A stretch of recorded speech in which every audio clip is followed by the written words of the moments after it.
If you didn't invest anything in the last year, inflation already took money from you, whether you noticed it or not.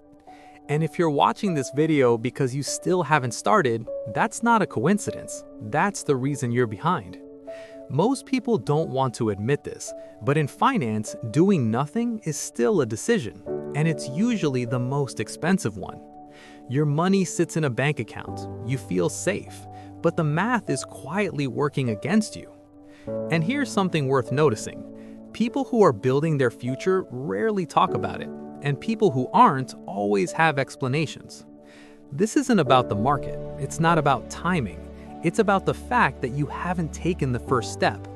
And that's exactly why your first investment matters more than your last one ever will. Let's talk numbers. Say you invest just $300 a month. At the end of the first year, you've put in $3,600, and the market maybe gives you $200 or $300 in returns. And this is where most people quit.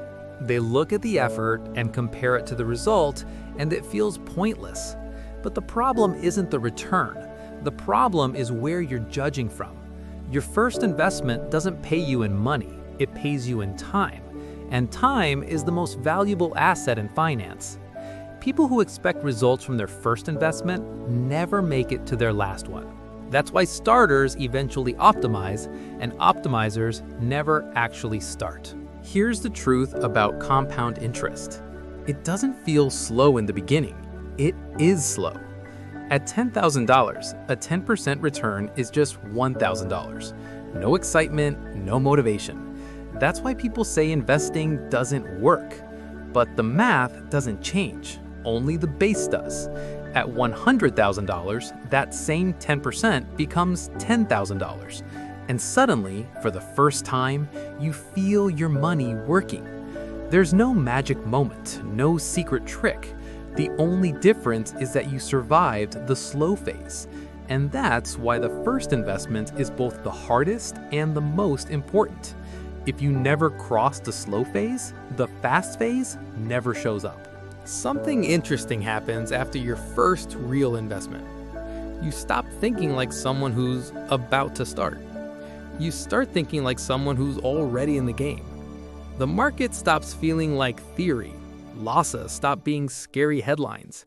Gains stop being abstract. You're no longer watching finance. You're participating in it. This psychological shift matters more than people realize. Because most people don't fail at investing due to bad strategy. They fail because they quit.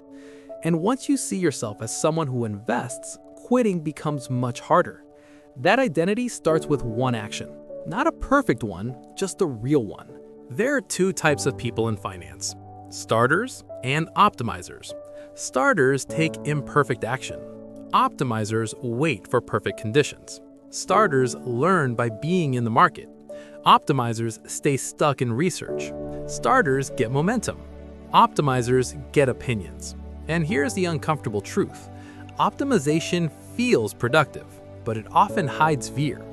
Your first investment isn't about returns. It's about breaking that pattern. Because once you start, everything else becomes easier to adjust. Most people never reach their first $100,000 for one simple reason. They stop and start. They invest when things feel good, they pause when things feel uncertain, they withdraw when fear shows up. And compounding doesn't reward that behavior. It rewards consistency. The early years feel unrewarding, so people assume they're doing something wrong. They're not. They just quit before momentum builds. The first $100,000 isn't hard because of math. It's hard because of discipline. And discipline is rare. Now let's talk about the outcome most people avoid thinking about. What actually happens if you never start investing? Not next year, not 5 years from now, but over decades. Your income keeps coming in, your expenses keep going out, and whatever is left sits idle. Inflation quietly reduces its value every year. No alarms, no headlines, just silent erosion. You don't feel poor day to day. That's the trap. You feel fine. You feel stable. Until suddenly time runs out. Most people don't fail financially because they made bad moves. They fail because they never made enough moves. They worked for 30 or 40 years, earned millions over a lifetime, and still reached retirement with very little to show for it. Not because investing was impossible, but because starting always felt optional. And here's the uncomfortable part. The longer you wait, the more your future depends on things you can't control. Your health, your job, the economy, government support. Investing early isn't about getting rich fast. It's about reducing dependence later. If you never start, you don't just lose money, you lose flexibility, choices, and leverage. And that cost is permanent. Here's the part most people underestimate. Your first investment doesn't change your net worth much, but it completely changes your trajectory. Before the first investment, you're always preparing, reading, watching, planning. After the first investment, you're participating. The market becomes real. Time starts compounding in your favor. Learning accelerates. You stop asking, should I start? And start asking, how do I improve? That shift is everything. Because wealth isn't built by one perfect decision at the end.